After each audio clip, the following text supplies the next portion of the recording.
Hey, how's it going, everybody? Welcome back to Wally Weasel. And here we are with another video for you. And here we are, returning back to Skyrim. That's right.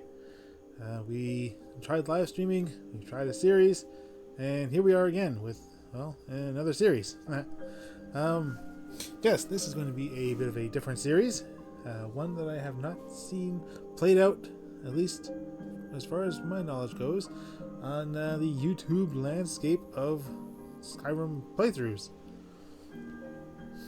This will basically be, well, sort of a or a pacifist run, in a manner of speaking. It is going to be called the Courier Run, or the Courier's Mile, or Courier Skyrim Mail Person, whatever I want to call it. It'll basically be a playthrough, not really a playthrough, but just a playstyle of portraying the task of being an NPC. The NPC being a courier.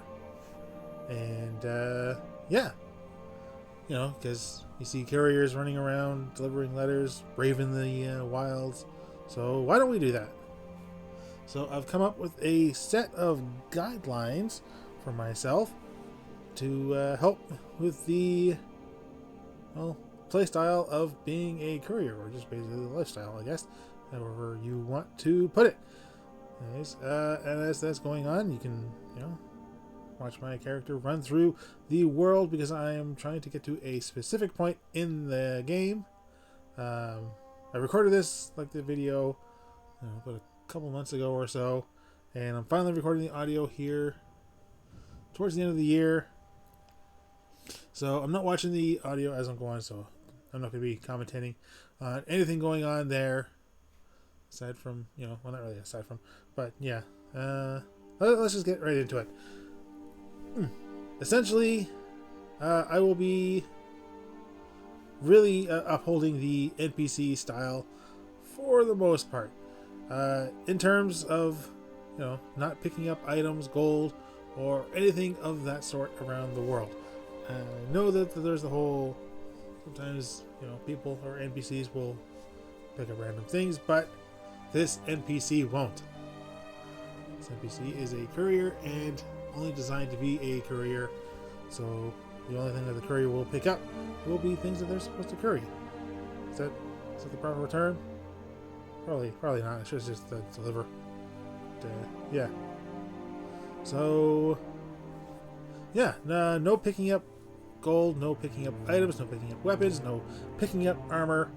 However, I am allowed to buy armor and buy items, but we'll get to that later.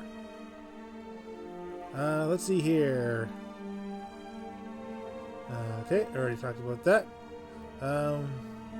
I'll just say right off the bat, and we'll get into requests soon. Basically, the premise of this is, as viewers, or you portray the task of individuals living in the world, and giving the courier various missions to hand out the letters or items or what have you to other such NPCs in the world. So, for instance, let's say that you want to give something to the Jarl of Falkreath. Then you would task a courier.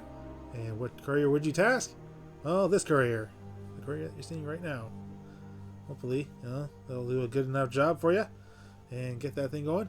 So we'll take that as the example, giving a letter to the Jarl of Falkreath. Basically, in the comment section of this video or any video going forward, you would put in the request, letter to Jarl of Falkreath, and you would put in the amount being offered for payment of the job. Payments can only go between 50 and 500 gold. That's it. No more, no less. Mainly because I don't want, people coming in and being all like, here's 1 gold, or here's 50 million gold, buy yourself a nice hat. So, yeah, no. Between 50 and 500 that would be the minimum and maximum that I am allowing to go forward with that. How will I be getting this gold if I'm not allowed to pick up anything and therefore not allowed to sell anything? Well, I'll get to that in a bit. So, in coming in with the request, individuals can request the time and manner of delivery as well as the individual. So basically, if you're like, this has to go to Pasadena post haste and all that other stuff, then you just say, hey, get this to the Jarl of Falkreath within 5 days of the in-game world time or what have you. And if you needs to be delivered stealth, for instance, just say like, hey, but don't be seen going into the Jarl's house or coming out of it. Then that's how the task needs to be performed. And if you feel inclined, you can go beyond the 500 offered gold if that's if you wish to go to the maximum, and offer a bonus payment for such tasks, like doing it stealth in or doing it stealth out. And just kind of incentive, because the one big thing that I'll have up my sleeve is that I have the ability to deny any request. So basically, just because you've given a request does not mean that I am obligated to accept it. I'm just a paid courier, and I know my limits. So you can't just say, hey, go to this cave full of bears and, deliver a punch to the face of a bear. I could say no. And I might, say no. And if I do, I will do my utmost best to give reason as to why I am not going to be taking up such quests or such deliveries. So, yeah. If during the contract I can fail under two conditions, either I give up on the request after I have accepted it, or my character can die. Either of which will obviously end the contract, and as such I will have to pay a penalty, and that penalty being half the gold being offered for the contract. So in this instance, if I'm being offered 500 gold, then that means that I would lose 250 gold out of my own personal pocket. So there's the incentive to not screw up or die, or say I'll do something and then neglect on or renege on that opportunity or what have you. And going to 0 gold is not the end. If I start going into negatives, then that means that my character is in debt. And to pay off that debt, I have to go all the way to Markarth and basically settle my finances with the good people at the Silverbloods. So they're like the one main banking institution in Skyrim, so it kind of makes sense that they would handle such incidents as debts and all that other good stuff. So yeah.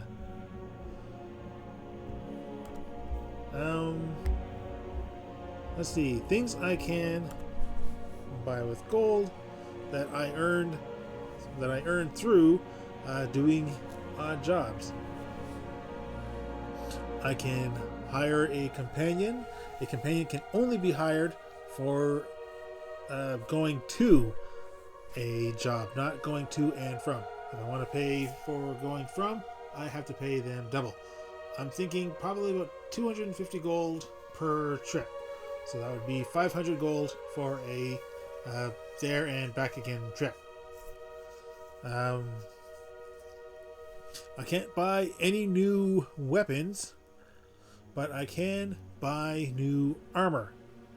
So I will allow myself to wear armor or possibly clothes. I can't remember. I don't know if clothes come with a warmth factor or not. Either way, I probably would want to go with armor anyway, because I think armor actually has more of a warmth feature than clothes. But we'll see, because there are other ways to keep me warm. Because yes, we are going to be doing this on survival mode, and the main thing that you're watching my character try to get to is unlocking dragons in the world. Because, you know, why not? Why not throw dragons into this whole mess at the same time? You know, we're all going to be dealing with the cold and the hunger and the fatigue. You know, let's deal with some fire-breathing dragons. You know, get them in there. And another thing I can buy with my gold is, if I earn enough, then I wish to buy a house at some point. None of the... Obviously, I can't do any major city houses or what have you, mainly because that would require doing quests, and I don't do quests in this playthrough. This is not a quest-driven playthrough. This is a Courier playthrough, and the Courier does not do quests, nor are they the Dragonborn, so I won't be using any dragon shouts or anything of that magnitude. And since everyone in the game world is equipped with, you know, just an iron dagger, if you know, you're like a tier 3 or 1 or however you want to put it, NPC, you know, like couriers. Okay, we'll just say, since we're a courier, we're going to be equipped like a courier in the sense of weapons. So that means just an iron dagger. That's our one line of defense, or running away. Running away is probably the more logical form of defense for my character.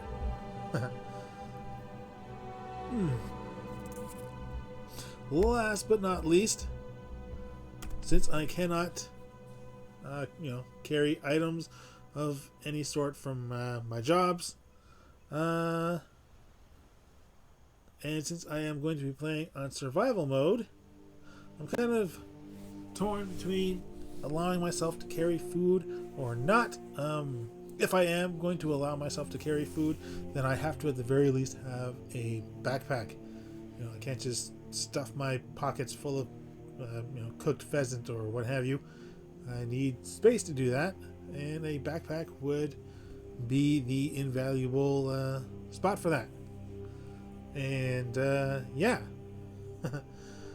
that's basically all I would be allowed to carry aside from my gold. And how? And again, okay. So So now that we've crossed all that, let's finally get to how I will be getting gold and the few mods that I'm going to have installed for this you know, series. For starters, gold. Unfortunately, I can't just use console commands to give my character gold. I'm playing on consoles, which, I mean, kind of sucks that you can't do console commands on consoles, but that's a little side thing on the side. I have a mod installed, which is basically a cheat chest mod, which grants me access to every single item in the game. But the only thing that I'm needing of that is the gold. It leaves such items, or such chests, outside of player homes in every major city. So, you know, just about anywhere I can procure my payment. And yeah, and just, you know, take the gold from there, because I think it is a recharging thing. I think each chest comes with like 50,000 or 500,000 gold, so it's not like I'm gonna run out anytime soon. And that's basically all I would take from those chests.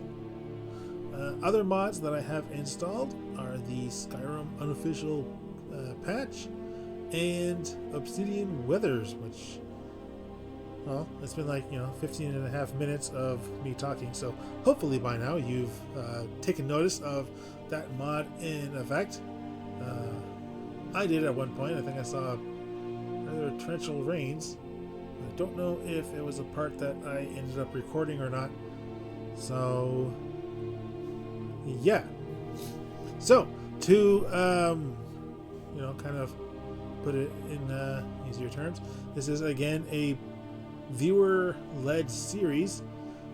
What you do is you respond to this video or any future videos. Probably the best way would be a future video, like the most recent video in this series, letting me know where you want me to go, who you want me to deliver a letter to. You can, leave the letter in a comment, and I'll just throw up a JPEG image of the letter when I get to the individual, so everyone can say, hey, it's like, hey, Nazim, you suck, signed everybody, or what have you, and then how much gold you wish to offer for this task. So between 50 to 500. So again, example, go to Whiterun, deliver letter to Nazim, and you will earn 75 gold. Sounds simple enough? I think it's simple enough. And again, you can add in the caveats of, do it while stealth, or do it, or leave while stealth. If you want, it doesn't have to be a letter. It can be an item. An item I can procure from a store if you want, or it can be an item that I find out in the world, like an ingredient or anything like that. Again, if I feel that such an item is too hard to procure, or if the task is too hard to perform, then I'm just gonna say no, because I still hold the right of refusal, and that's just so that I don't end up dying every 2 minutes doing this thing. So, because like if I die in every video, then it's like, well, I don't know if that's entertaining or not. It could be, but whatever. Anyways, I'm noticing that I am coming close to the end of things. So, and probably watching me run away from a dragon at this point, or already run away from a dragon, or I'm talking to people back in Whiterun. Yeah, I'm probably talking to people back in Whiterun. So I will stop now, and hopefully I came to explain this all very good. But any questions, feel free to let them be known in the comment section below, and I will get to every one of them if I can. And yeah, until then, thank you for watching, and I will see you all next time. Bye, everybody.